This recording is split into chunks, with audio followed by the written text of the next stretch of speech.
আসসালামু আলাইকুম। আপনাদেরকে আরেকটা চমক দেখাচ্ছি, সেটা হলো দেখেন আমার আপেল গাছে মাশাল্লাহ ফুল চলে আসছে। দেখেন, এই দেখেন আপেল গাছের ফুল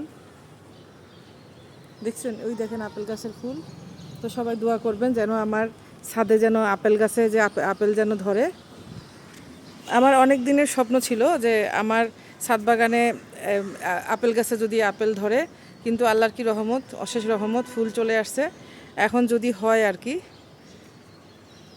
যদি হয় এখন সবাই দোয়া করবেন যেন হয়।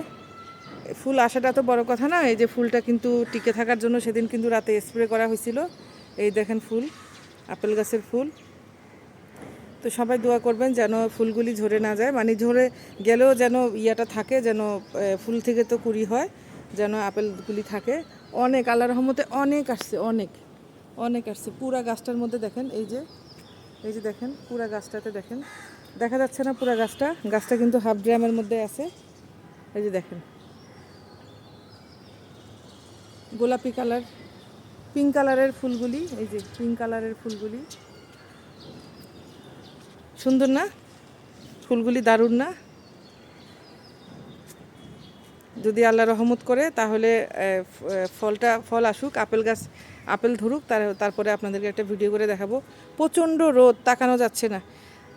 আমি একটু বাজারে গেছিলাম, এর জন্য হিজাব টিজাব পরা, বাজার থেকে এসে তারপরে ছাদে উঠলাম একটু শাক উঠানোর জন্য। চিন্তা করলাম এই ভিডিওটা তো করা হয়নি, ভিডিওটা করে আপনাদেরকে দেখাই দিই। দেখছেন, আমি এই প্রথম আপেল গাছের ফুল দেখলাম। ছাদ বাগান না হলে তো এটার দেখারও সৌভাগ্য হতো না। এই প্রথম আমি আপেল গাছের ফুল দেখছি। ছাদ বাগান না হলে কিন্তু এটা দেখার কিন্তু সৌভাগ্য হতো না। ছাদ বাগান করাতে কিন্তু এটা কিন্তু এখন দেখতেছি আপেল গাছের ফুল। আলহামদুলিল্লাহ। এখন যদি আপেল হয় দোয়া করবেন যেন আপেল যেন হয়, তাহলে আপনাদের সাথে শেয়ার করব কি কালারের আপেল। এখন জানি না, আল্লাহর রহমত করলে দেখব যে কি কালারের আপেল হয়। সবাই দোয়া করবেন। আসসালামু আলাইকুম। আমি শারমিন রিনি। আমার পেজ, দুইটা পেজ আমার, একটা মাইশা বুটিক্স ফ্যাশন, আর একটা হলো আমার পার্সোনাল পেজ যেটা শারমিন রিনি। এই দুইটা পেজে আপনারা লাইক দিয়ে যাবেন, শেয়ার করে যাবেন, আর কমেন্ট বক্সে কমেন্ট করবেন। আমাকে একটু সাপোর্ট করবেন, যেহেতু আমি নতুন কন্টেন্ট বানাই। তো আপনারা সাপোর্ট না করলে আসলে উৎসাহ পাই না, তো আপনারা সাপোর্ট করলে উৎসাহ পাবো। আল্লাহ হাফেজ, আসসালামু আলাইকুম।